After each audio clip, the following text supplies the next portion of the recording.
Bismillahirrahmanirrahim. Assalamualaikum warahmatullahi wabarakatuh.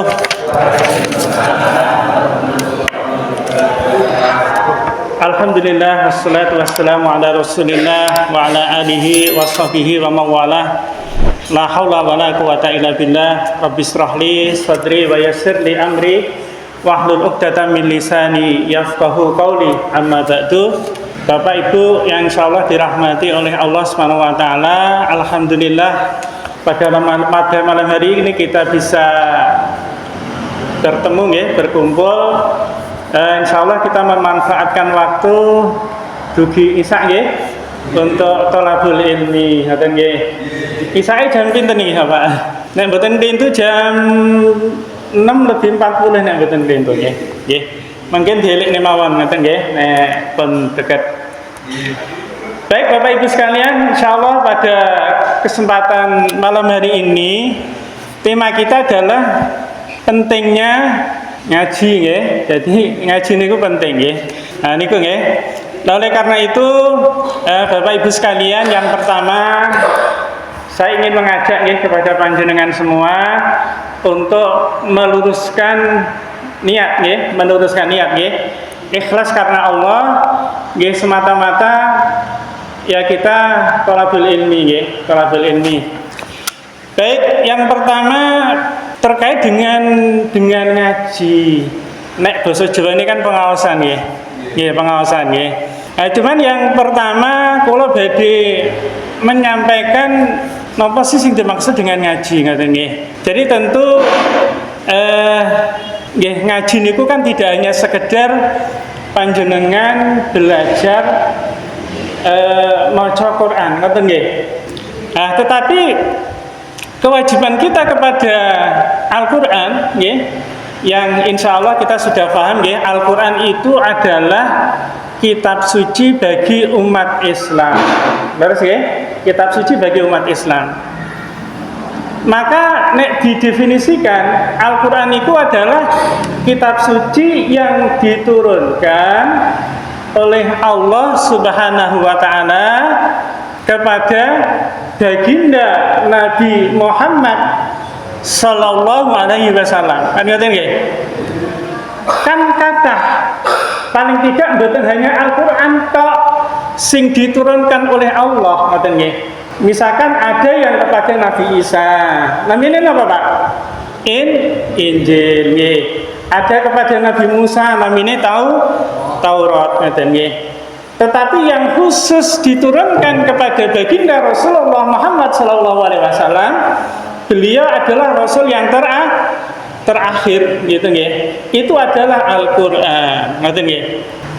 Lah kemudian penjelasan berikutnya adalah yang jadi kitab suci yang diturunkan Allah kepada baginda Rasulullah SAW yang mengatur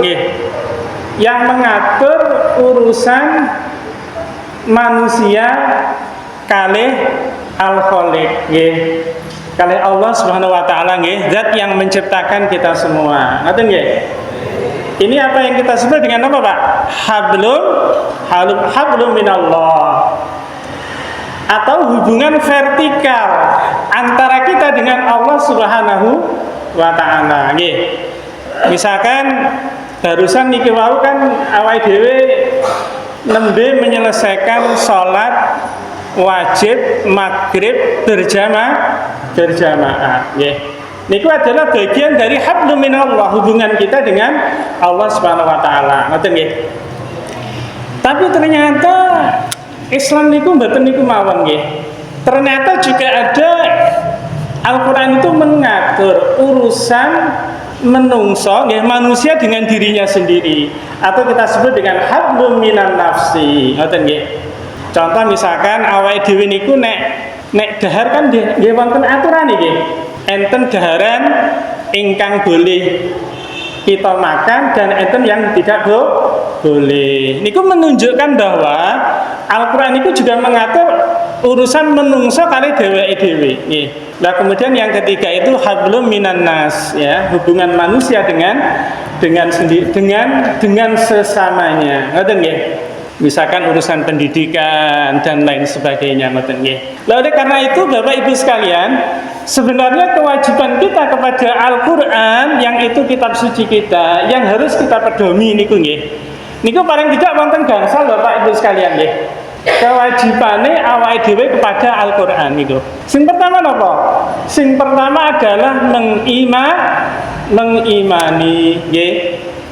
Jadi awake dhewe niku wajib beriman kepada apa yang ada di dalam Al-Qur'an ngoten.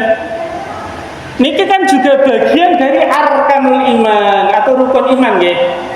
Kan ada nggih, ada iman kepada Allah dan juga salah satunya adalah iman kepada Al-Qur'an. Ngoten nggih.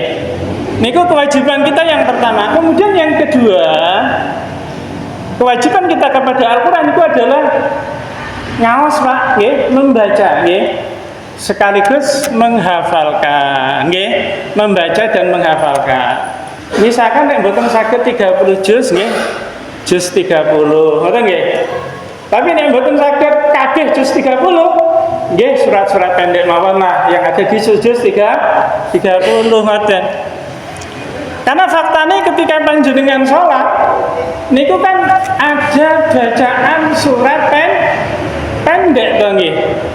Menawi misalkan mboten wonten satu pun yang dihafal, terus pripun? Ngoten nggih. Niku nggih. Jadi membaca dan menghafal itu kewajiban kita yang kedua ngoten. Nggih. Nah, kemudian kalau kita lihat nih, satu-satunya bacaan yang ketika kita membaca itu enten ganjarane niku cuman Quran nggih terus nggih. Misalkan panjenengan maca status WA niku wonten ganjarane mboten? Mboten nggih. Atau maca Quran niku mboten enten ganjarane. Tapi nek panjenengan maca Quran niku wonten ganjarane nggih. Terus napa cukup sampai di situ mboten nggih Bapak Ibu sekalian nggih. Kewajiban kita yang ketiga niku adalah memahami isi Quran. Ngoten nggih. Karena kita sepakat Al-Qur'an ini kan mestinya kita jadikan sebagai pedoman nggih. Menawi wonten persoalan ya, menawi wonten persoalan itu mestinya kita kembali kepada Al-Qur'an. Ngoten nggih. Jadi memahami, ngoten nggih. Dengan memahami kita, kula dan panjenengan itu saged mengamalkan Quran, Pak, gitu nggih. Lah oleh karena itu kados pengaosan seperti ini nggih, niku penting, gitu nggih. Jadi bukan sekedar awake dhewe niku belajar piye carane iso maca Quran dengan tartil, dengan baik, dengan benar, gitu nggih. Mestinya ditingkatkan gitu nggih, yaitu dengan memahami isi Quran. Dan menawi sudah kita paham isi Quran, maka kewajiban kita keempat itu adalah apa, Pak? Mengamalkan ngoten nggih. Karena Al-Qur'an itu kan banyak juga itu isinya berkaitan dengan hukum-hukum Allah Subhanahu wa Ta'ala. Nek awake dhewe bicara hukum niku kan ada hukum itu ada yang wajib, ada yang sunnah, ada yang makruh, ada yang mubah, ada yang haram. Nah itu kan untuk dilaksanakan nggih, untuk dilaksanakan ngoten nggih. Nah, kemudian yang kelima itu adalah mendakwahkan gitu nggih. Jadi mendakwahkan ngoten. Jadi Al-Qur'an itu harus didakwahkan. Dan perlu dipahami oleh kita semua. Dakwah niku bukan tugase misalkan Pak Ustadz, Pak Yai, mboten nggih. Awake dhewe kabeh niku punya kewajiban untuk berdakwah. Nggih. Berdakwah napa mawon gitu. Nggih, berdakwah apa yang kita pahami ngoten. Baik Bapak Ibu sekalian, kita masuk ke materi nggih. Jadi pentingnya ngaji gitu nggih, pengaosan. Cuman kadang-kadang kalau kita mireng istilah pengaosan niku wonten sing semangat, wonten sing boten, wonten sing serius, boten enten sing boten serius, enten sing rajin, enten anak sing boten rajin.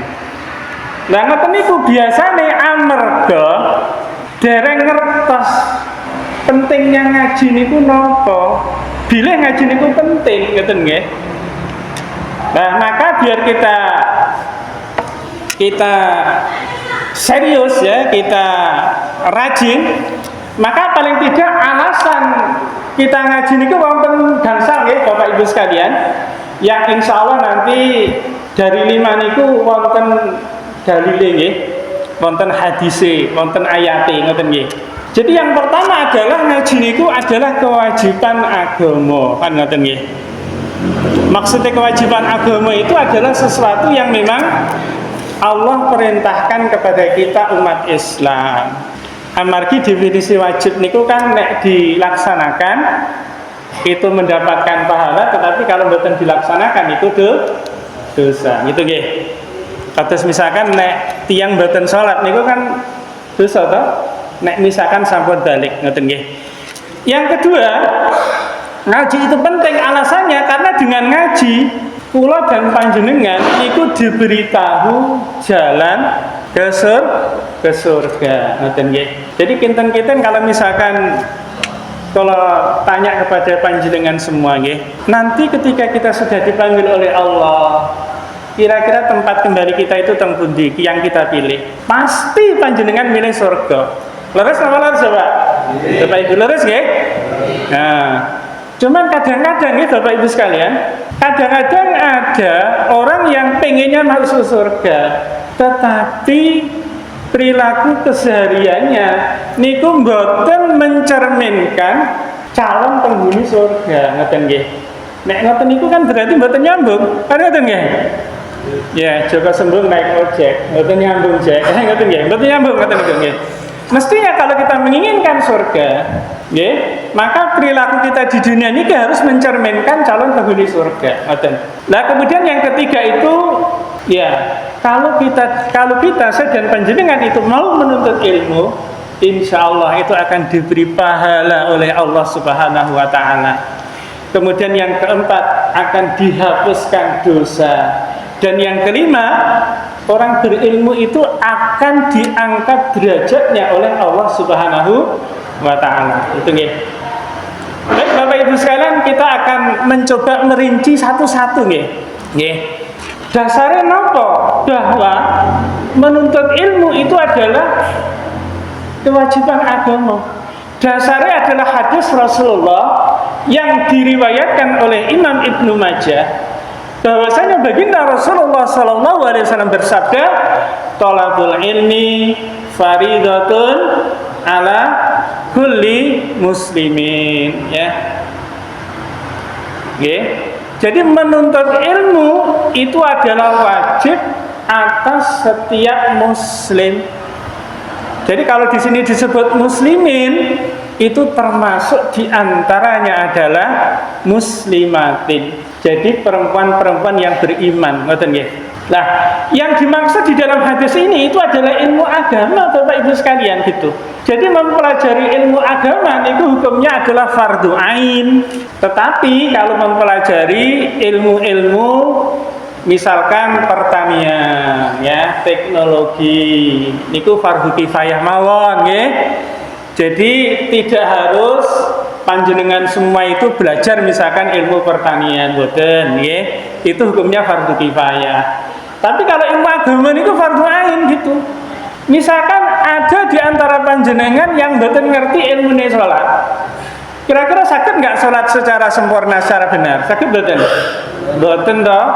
Nah, niku. Jadi kalau ilmu agama niku kewajibannya adalah kepada masing-masing individu. Nah, niki dasarnya nggih. Nah, kemudian saya perlu sampaikan kepada Bapak Ibu jenengan nggih. Jadi berdasarkan hadis Rasulullah SAW, kalau kita ngaji kados menika nggih, itu dikatakan oleh baginda Rasulullah itu seperti taman surga. Di dalam hadis ini Rasulullah bersabda, jika kalian melewati taman surga, maka berhentilah. Kemudian para sahabat bertanya, apakah taman surga itu ya Rasulullah? Maka kemudian baginda Rasul menjawab, yang dimaksud taman surga itu adalah halaqah dzikir gitu nggih. Jadi kalau ada taman surga ya, maka mestinya kita itu berhenti gitu loh nggih. Ya. Nah, nanti yang dimaksud taman surga oleh baginda Rasulullah itu adalah ya forum-forum seperti ini nggih, majelis-majelis ilmu. Paling tidak ini seperti yang disampaikan oleh seorang ulama nggih. Namanya Atha bin Abi Rabah. Jadi beliau itu wafat tahun 1114 Hijriah. Nggih. Nah, istimewanya Bapak Ibu sekalian nggih, Atha Abi Rabah ya, Atha Abi Rabah ini sebelumnya adalah seorang budak dari Yaman. Jadi mantan budak dari Yaman. Budak mangertos nggih Bapak Ibu nggih. Jadi budak niku kalau pada zaman Kanjeng Nabi niku wong sing mboten merdeka nggih.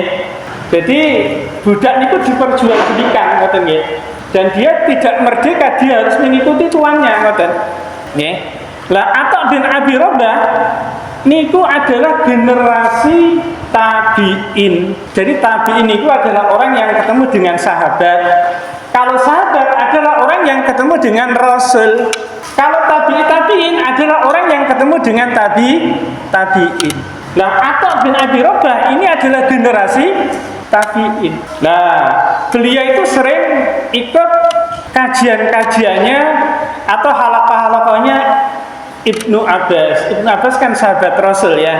Kemudian Abu Hurairah ya, kemudian Abdullah bin Umar gitu. Nah, karena kesungguhannya menuntut ilmu, maka Imam Abi Rabah ini kan beliau tinggal di Mekah ya. Karena keilmuannya, akhirnya beliau itu menjadi mufti dan sekaligus imam di Masjidil Haram selama kurang lebih 20 tahun Bapak Ibu sekalian ya. Imam Masjidil Haram ya, 20 tahun. Beliau juga mufti. Padahal sebelumnya beliau itu adalah budak. Gitu nggih. Budak gitu nggih. Nah, Allah itu mengangkat derajat beliau itu karena ilmunya gitu. Nah, terkait dengan halaqah dzikir tadi, menurut penuturan Imam Atha bin Abi Rabah, beliau mengatakan bahwa majelis zikir itu adalah majelis yang di dalamnya itu dibahas hukum-hukum Allah tentang halal dan haram gitu nggih. Itulah adalah majelis zikir yang dimaksud sebagaimana di dalam hadis yang pertama tadi ngoten nggih. Jadi insya Allah nggih, majelis kita pada kesempatan kali ini itu termasuk halaqah zikir gitu nggih. Karena insya Allah nanti kita akan membahas ya hukum-hukum Allah ya, mana yang halal, mana yang haram dan lain sebagainya gitu.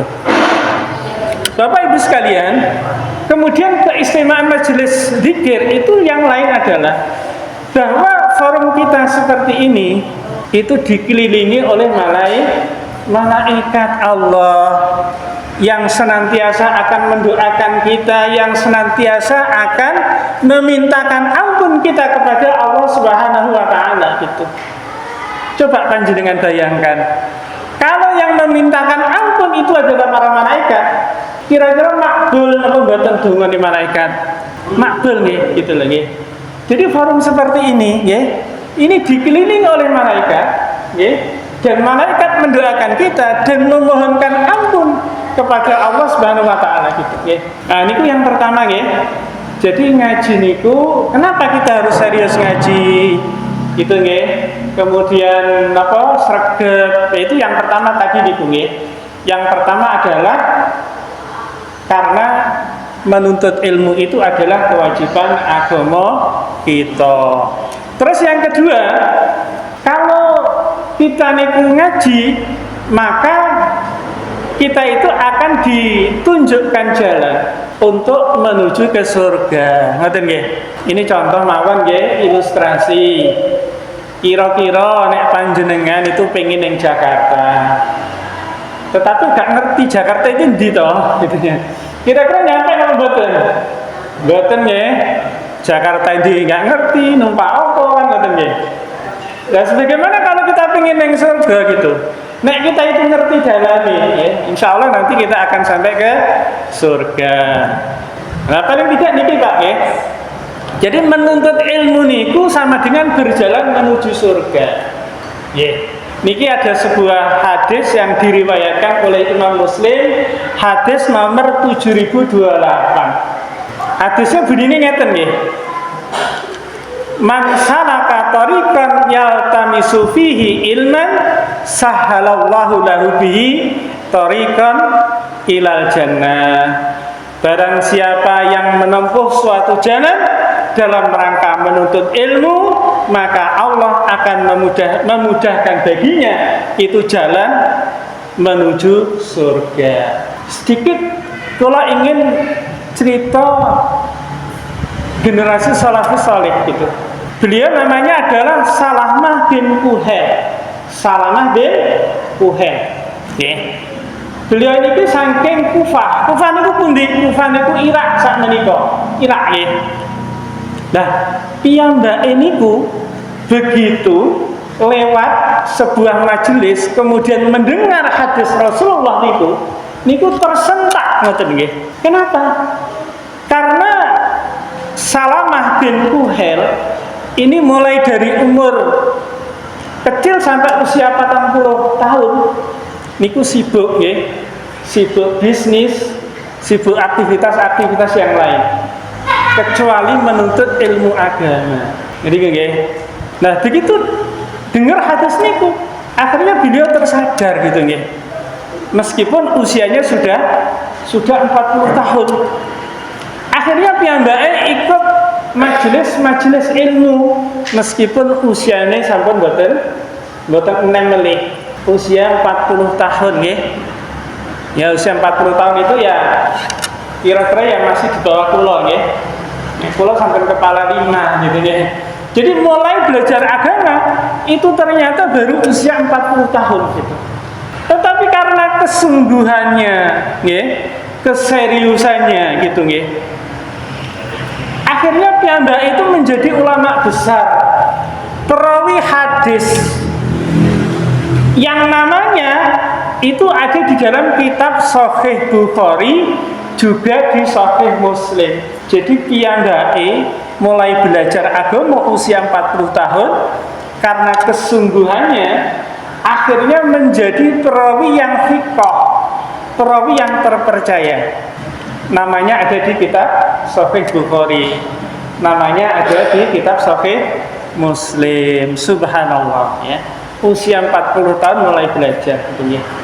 Lalu karena itu sebenarnya belajar agama itu nih mboten enten batas wektune gitu. Kalau yang sejak kecil belajar ilmu agama nggih terus mawon nggih. Bagi yang dereng usia 40 tahun pun itu dereng kelak nggih. Contohnya tadi Salamah tadi gitu nggih. Bahkan ketika piyambak itu ditekoni gitu loh. Kenapa jenengan itu kok belajar agama di usia sudah tua? Napa jawabannya? Jawabannya itu ngeten nggih. Lebih baik memulai di dalam kekurangan daripada mati dalam kejahilan gitu. Meskipun memulai dari kekurangan, misalkan usia sudah tidak mudah lagi, daya ingat nih sampun berkurang gitu nggih. Tetapi niku pilihan yang langkah baik dibandingkan misalkan mati itu dalam kejahilan, dalam kebodohan. Niku nggih. Niki barangkali cerita yang mudah-mudahan sakit menginspirasi saya dan panjenengan semua. Lah, kalau saya dan panjenengan niku ngaji nggih. Insya Allah nanti kita itu sakit membedakan ya Bapak Ibu sekalian, mana yang baik, mana yang buruk, mana yang halal, mana yang haram. Ya. Kemudian mana yang jalan menuju surga, mana yang jalan menuju neraka. Niku nggih. Niku kalau awake dhewe niku gelem ngaji gitu nggih. Nah, kemudian yang ketiga Pak nggih. Ngaji niku nggih akan diberi pahala oleh Allah Subhanahu wa taala. Bahkan ini pahalanya mboten main-main, mboten gemen-gemen iki Bapak Ibu sekalian, ngoten nggih. Di dalam sebuah hadis yang diriwayatkan oleh Imam At-Tabrani, Rasulullah itu bersabda, siapa yang berangkat ke masjid yang ia inginkan hanyalah belajar kebaikan dan mengajarkan kebaikan, ia akan mendapatkan pahala haji yang sempurna, gitu nggih. Kalau haji yang sempurna ini kan apa Bapak Ibu sekalian? Haji mabrur nggih. Tidak ada balasan bagi haji mabrur itu kecuali surga. Kan ngoten nggih Bapak Ibu sekalian nggih. Apa-apane saniki haji niku kan mboten gampang. Betul apa betul? Biayanya mahal nggih. Saniki niku nggih mungkin sampun di kisaran 70 jutaan nggih. Nggih. Kemudian waiting list-nya, waktu tunggunya niku kinten-kinten sak menika niku sampun 35 tahun untuk ngajian Bapak Ibu sekalian. Jadi kalau daftarnya usia 40, kira-kira berangkatnya kapan Pak? Usia 75 tahun. Nah usia 75 tahun kira-kira pripun ini? Padahal haji niku fisik, ibadah fisik nggih Bapak Ibu sekalian nggih. Insyaallah bagi yang pernah menunaikan ibadah haji nggih, atus Pak Win, insyaallah mangertos lah keadaannya kados napa gitu nggih. Kados kula nggih riyen waktu tahun 2017 nggih, sehingga sakit merasakan pripun kinten-kinten kalau kita itu menunaikan ibadah haji nggih. Fisik Bapak Ibu sekalian nggih. Dibutuhkan fisik gitu nggih. Baik, kemudian yang keempat, arti pentingnya yang keempat itu adalah akan dihapuskan dosa itu. Misalkan saya tanglet kepada panjenengan semua, sinten di antara panjenengan sing kinten-kinten mboten gadah dosa. Ngeten mboten? Mboten enten nggih? Nggih, mboten enten sing gadah dosa gitu. Insyaallah yang mboten gadah dosa ini nggih cuman Rasul ya, Nabi Rasul, termasuk baginda Rasulullah Muhammad SAW. Karena beliau itu dalam memiliki sifat apa Pak? Maksum, terhindar dari dosa dan kemaksiatan. Nek kula kali panjenengan itu kan menungso biasa. Nggih mboten mungkin lepas dari dosa. Ngoten nggih. Padahal nek dosane awake dhewe itu kata. Kan awake dhewe kan nggih wedi to. Mungkin dimasuknya neraka kan ngoten nggih, disiksa kan gitu nggih. Lalu karena itu nek kita itu mau menuntut ilmu dengan sungguh-sungguh, itu insya Allah berdasarkan hadis yang diriwayatkan oleh Imam Ibnu Hibban ya, kita itu akan dimintakan ampun oleh penghuni langit dan bumi. Kira-kira mantap napa mboten Pak? Dimintakan ampun oleh seluruh penghuni langit dan bumi. Bahkan ikan-ikan yang ada di lautan itu ikut memintakan ampun kepada kita, gitu nggih. Nah, sehingga mudah-mudahan ketika kita berbuat dosa dengan dimintakan ampun oleh para malaikat ya, penghuni langit ya, kemudian juga penghuni bumi, termasuk makhluk hidup yang lain, maka mudah-mudahan ketika kita sowan ke hadapan Allah Subhanahu wa taala, ya dosa kita ini sudah habis, sudah tidak tersisa. Itu kan harapan kita nggih. Maka nanti kalau timbangan amal kita niku lebih banyak pahalanya, lebih banyak amalan baik kita, insya Allah tempat kita itu adalah surga. Kan ngoten. Kan tiang niku mungkin kan ada tiga kategori Bapak Ibu sekalian. Nggih. Termasuk ketika saya dan panjenengan nanti akan menerima kitab catatan amal kita. Nggih. Nanti tipe manusia itu ada tiga Pak. Yang pertama ada yang menerima kitab catatan amalnya itu dengan tangan kanan nggih. Ini adalah orang-orang yang amal baiknya itu lebih berat, lebih banyak dibandingkan dengan amal buruknya atau dosa-dosanya. Lah kelompok ini itu akan masuk surga, tidak perlu mampir ke neraka.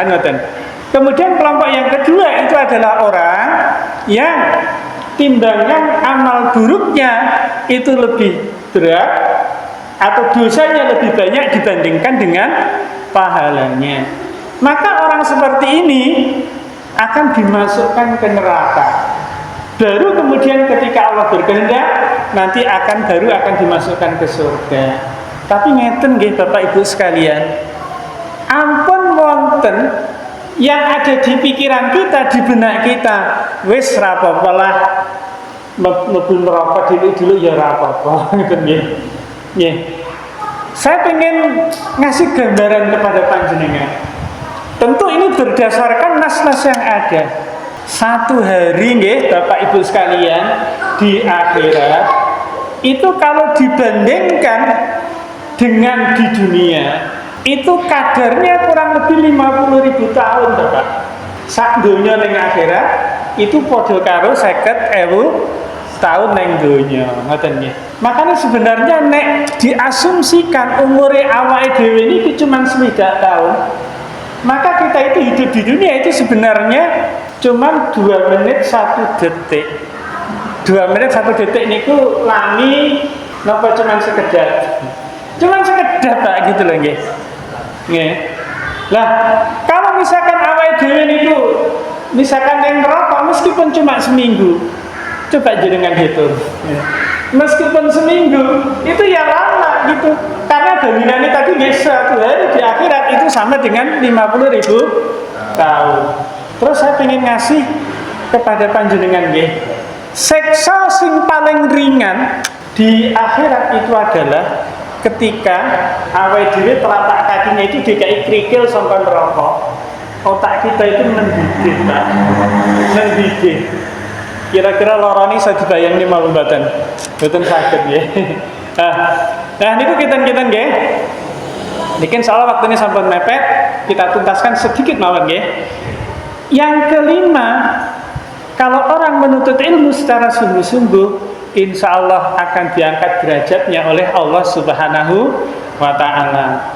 Seperti di dalam Al-Quran surat Al-Mujadalah ayat 11. Allah berfirman, yarfa'illahu alladhina amanu minkum walladhina utul ilma darajat. Allah akan meninggikan orang yang beriman di antaramu dan orang-orang yang diberi ilmu itu beberapa derajat, gitu nih. Jadi kados, nah, yang tadi saya sampaikan di depan, gitu. Kemudian contoh yang kedua, ini juga ada. Ini pada masa kekhilafan Umar bin Khattab. Ada seorang budak, karena ilmunya, kemudian dia diangkat untuk memimpin Mekah, ya. Mantan budak, kemudian memimpin Mekah, ya. Nah kemudian ini saya sampaikan hadis riwayat Muslim ya. Innallaha yarfa'u bihadzal kitabi aqwaman wa yada'u bihi akharin ya. Sesungguhnya Allah mengangkat derajat seseorang dengan kitab ini yaitu Al-Qur'an dan merendahkan dengan yang lain dengan kitab ini ya. Nah, sehingga kesimpulannya nggih Bapak Ibu sekalian nggih, kenapa awake dhewe niku perlu untuk menuntut ilmu, khususnya ilmu agama nggih. Jadi kesimpulannya yang pertama, karena menuntut ilmu agama niku kewajiban agama.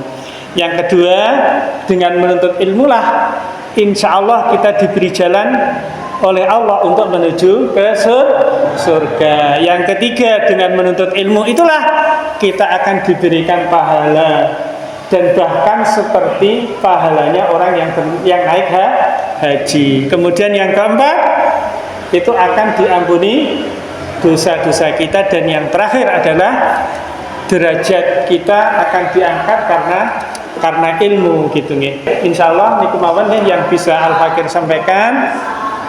Nyuwun pangapunten nggih, seandainya wonten kata-kata yang kurang berkenan, kita tutup. Alaikum minkum bila taufik wal hidayah. Wassalamualaikum warahmatullahi wabarakatuh.